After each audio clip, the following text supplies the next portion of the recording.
¿Qué tal? ¿Cómo están? Hoy vamos a meternos de lleno en una de esas tecnologías que usamos todos los días sin siquiera pensarlo, pero que son la base de nuestras redes locales modernas. Sí, vamos a hablar de la conmutación de capa 2, el verdadero héroe anónimo que se asegura de que nuestros datos lleguen a donde tienen que ir y que lo hagan rápido. Es que, a ver, vale la pena preguntarse, ¿cómo le hacen las redes de hoy en día, en una oficina, en casa, para manejar tantos dispositivos conectados al mismo tiempo? Todos mandando y recibiendo cosas. ¿Cómo es que no se vuelve un caos absoluto? Bueno, pues justo esa es la pregunta que vamos a responder hoy. Y para que quede súper claro, vamos a usar una analogía. A la izquierda, piensen en cómo eran las redes antes, con un hub. Imagínense un cuarto lleno de gente donde todos gritan al mismo tiempo para comunicarse. Un desastre, ¿no? Bueno, a la derecha tenemos la red moderna, con un switch. Esto es más como una oficina de correos súper eficiente, donde cada carta se lee, se clasifica y se entrega directito a su buzón, sin molestar a los demás. Ok, esta va a ser nuestra ruta. Primero, vamos a entender bien cuál era el problema. Luego, veremos la solución que trajo el switch y cómo funciona en 3 pasitos. Después, analizaremos cómo es que esto pone orden en el caos y al final, por qué la ventaja más grande de todas es simplemente la velocidad.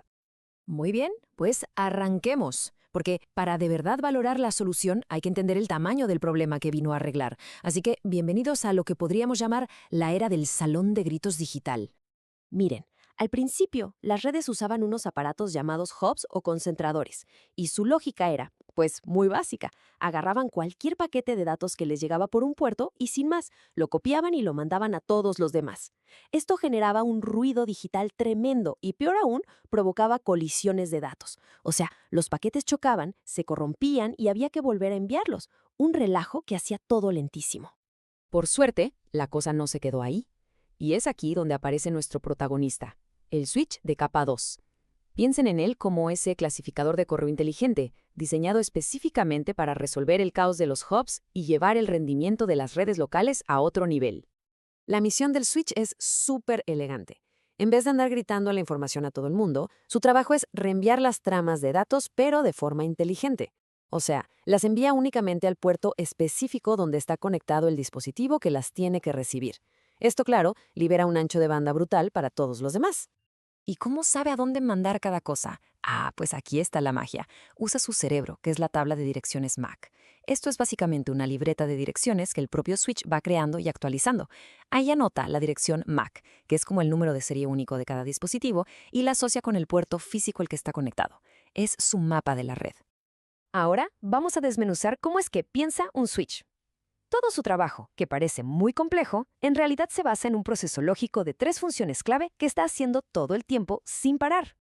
El proceso es este. Primero, el switch aprende las direcciones. Segundo, con esa información, decide qué hacer, reenviar o filtrar los datos. Y tercero, tiene un mecanismo de seguridad súper importante para prevenir bucles, que son como un cortocircuito en la red.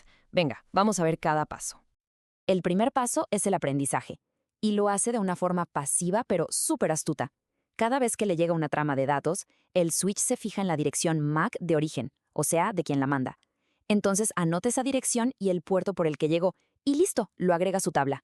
Así, poco a poco, va dibujando su mapa de toda la red. Ok, ya que tiene su mapa, viene el segundo paso, tomar decisiones. Ahora el switch se fija en la dirección MAC de destino. La busca en su tabla y si la encuentra, ¡pum!, manda la trama directito a ese puerto y a ningún otro. Ahora, ¿qué pasa si no conoce la dirección de destino? Bueno, solo en ese caso, la manda por todos los demás puertos como un hub para asegurarse de que llegue. Y el tercer paso es sus salvavidas. A veces, para que las redes sean más seguras, se conectan switches con cables de más. El problema es que esto puede crear bucles y los datos se quedan dando vueltas para siempre, como un coche atorado en una glorieta, y tiran la red. Para que esto no pase, los switches usan un protocolo llamado Spanning Tree, o STP, que básicamente es un policía de tránsito que bloquea los caminos redundantes para que solo haya una ruta activa y segura. Entonces, con todo este proceso tan inteligente, el switch consigue algo que parece magia. Transforma lo que era una tormenta de datos caótica en un flujo de tráfico ordenado, eficiente y súper rápido. Y aquí hay que entender un concepto técnico clave. Al darle a cada dispositivo su propia conexión directa, el switch básicamente elimina las colisiones. Cada puerto se convierte en su propio dominio de colisión. Nadie choca con nadie. Pero, y esto es importante, por defecto toda la red sigue siendo un solo dominio de difusión. Esto quiere decir que los mensajes generales, los famosos broadcasts, sí se siguen enviando a todos, lo cual en redes muy grandes puede generar tráfico innecesario. Ya hablamos de inteligencia y de orden, pero seamos honestos, el beneficio que de verdad nos importa a todos, el resultado final de todo este trabajo, es la velocidad. Una velocidad increíble. Y el secreto de por qué es tan rápido es bastante simple. Todo lo hace a nivel de hardware. El switch toma sus decisiones basándose en las direcciones MAC, que son parte del hardware físico de un dispositivo. No tiene que detenerse a analizar información más compleja, como las direcciones IP que usamos para Internet. No, esta es una decisión de sí o no, rapidísima y directa. Y esto es posible gracias a una maravilla de la ingeniería, los chips especializados. A diferencia del procesador de una computadora que hace 1000 cosas, estos chips, llamados ASICs, están diseñados para una sola tarea, construir y buscar en la tabla MAC, y lo hacen a velocidades casi instantáneas. Son como atletas de élite entrenados para una sola cosa, y son los mejores en ello. Entonces, si juntamos las dos piezas del rompecabezas, por un lado, hardware súper especializado, los ASICs, y por otro, decisiones basadas en direcciones de hardware súper simples, el resultado es inevitable. La conmutación es un proceso muchísimo más rápido y con menos errores que otras tareas más complejas como el enrutamiento. Ahí está la clave de su eficiencia. Una operación simple, ejecutada por hardware a la máxima velocidad posible. Muy bien, vamos a resumir para que nos llevemos las ideas más importantes. Primero, los switches crean redes inteligentes porque dirigen el tráfico, no como los viejos hubs que le gritaban a todo el mundo. Segundo, aprenden dónde está cada quien para construir su mapa, la famosa tabla MAC. Tercero, eliminan por completo las colisiones de datos. Y cuarto, su superpoder, la velocidad, viene de que todo es un proceso de capa 2 basado en hardware. Y todo esto nos deja con una última pregunta que da para mucho.